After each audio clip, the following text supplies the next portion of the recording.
Hello, everybody. Once again, I'm Lynn McCraft Engineer, aka Zorvalchan, Less Than Guru, and today I'm going to do a occupation layout for the next whoever knows many episodes to get through all my occupations. So instead of having to explain certain things for each occupation, I wanted to explain it now. And that way, when you look at those future videos, you will be able to understand the layout. So when I was rewriting the Palladium first edition rule set and got to the occupations, I just call them occupations or character classes. In the original, of course, they're occupational character classes, OCCs. I just like condensing things, so take that as you will. But I wanted everything to be clear, concise, and not have to move around with your eyes in the Palladium First Edition book. That was one thing that my players complained a lot about when we first started doing it. I just had the Palladium book. Everybody had a PDF of it, and when they would level up, they were having trouble determining what they get because they would you would read something like resurrection or um, certain powers and abilities, and you would read it all, and then somewhere nestled within it would tell you what level you got it at. And the other thing is, I wanted every single occupation to get something per level, and it could be something that was already given in Palladium First Edition. Like first level characters get X many elective skills and X many secondary skills, and then at a certain level, usually around 3 or 4, they get a few more, either elective or secondary, and then the level afterwards, they get the one that they didn't previously get. So all of those filled in parts of the level chart, but I wanted something every level, so that's going to come up as well. And I tried, didn't always succeed, but I tried to get things onto one page. So when I have a description of what that occupation is, I tended to try to make it a lot shorter and more concise. Mars Video Cat here, um, in the in my rewrite of it. Certain ones, especially those with a lot of powers, tended to come 2 pages, but I was overall happy with how things work. So the occupation name, that's at the beginning. The description, that's that short description of what the occupations are. Attribute requirements, almost exactly the same as they were in first edition.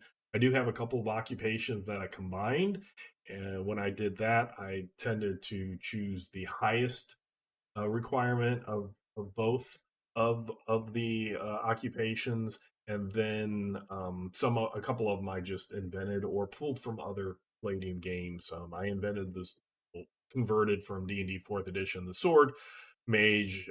I believe that from D&D Fourth Edition, as well as taking the Mystic from Palladium Second Edition and the Mystic from Rifts, character class that I really enjoyed those 2 games and wanted that in fantasy first edition. So I did a conversion of that as well. But that's what the attribute requirements are. And then the occupational skills, that is something that is given to every single occupation just by gaining that occupation. They're kind of free skills, if you would. You don't get to choose those mostly, but those are ones that you get. Alignment, if there's any alignment restrictions, there's a few occupations that need to be evil or good, so that's listed there. Physical conditioning, that is something that I talk about in my SDC, why I use SDC, or sorry, shock points, why I use shock points instead of SDC as later Palladium products, and instead of additional hit points when you start gaining 1d6 per level. Even at level 1, I have that be shock points instead. But it was one thing that I really wanted my fighter types, my men of arms, to have more shock points. I feel that they are part of their occupation is conditioning their physical body, whereas a wizard is conditioning their mental and learning spells, and priests are doing other things.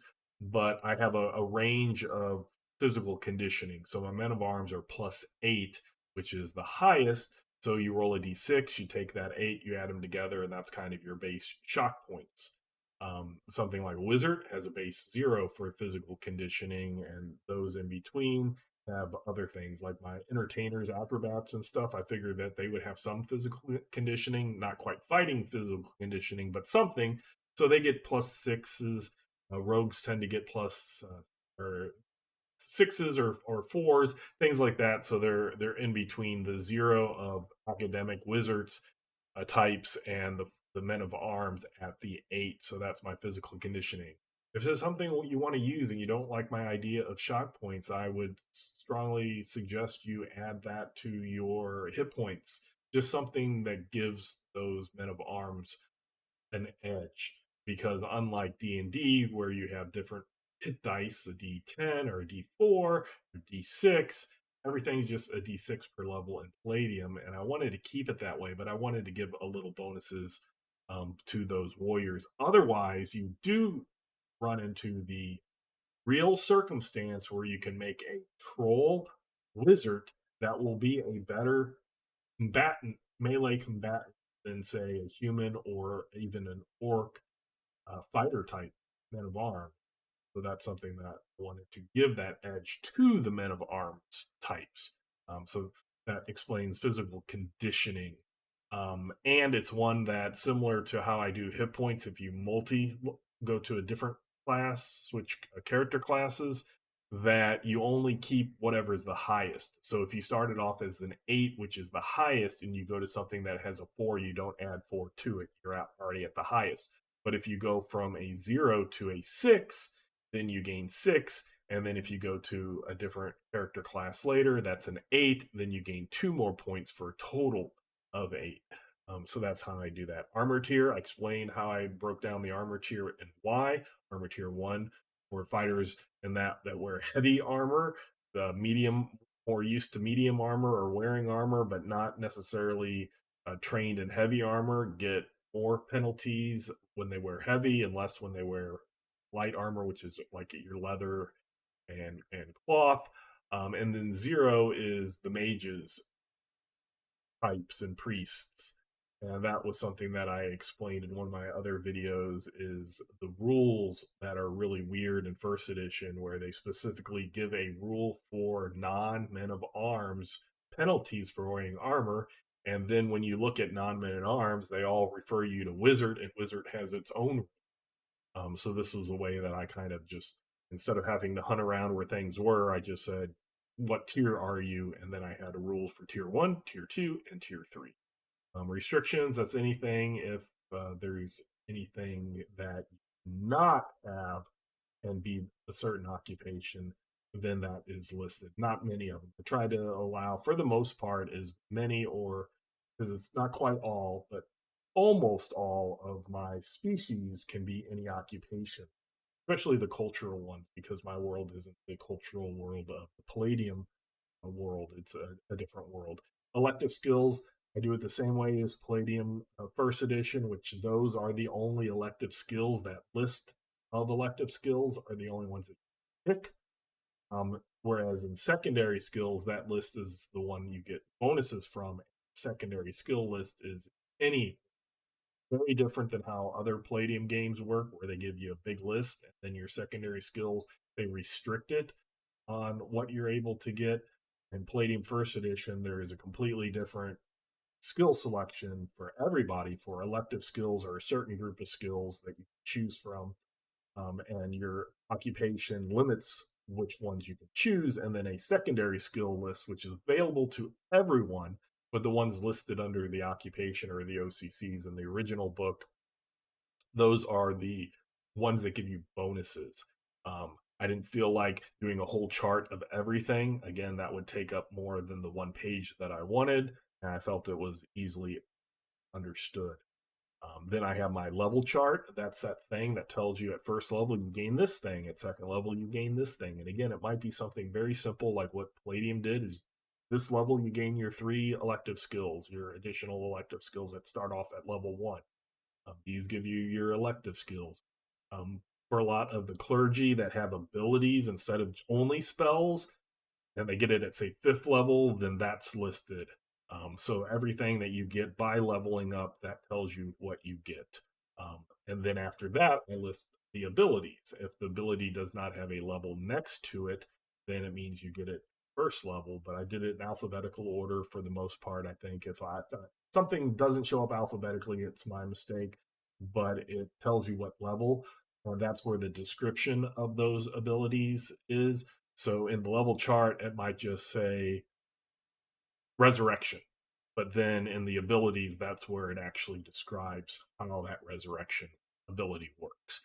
Starting equipment, that was one thing that was kind of interesting in Palladium when I was going through the books again, is that in the original book, it basically gives you 3 or 4 categories of equipment, and then anybody in that category gets that equipment. So all men of arms get this standard equipment, and then some money that they can use to buy or save, buy new equipment or save. But there is a men of arms, there is a clergy, there was a men of magic, and I believe there was the optional. So there's I think 4.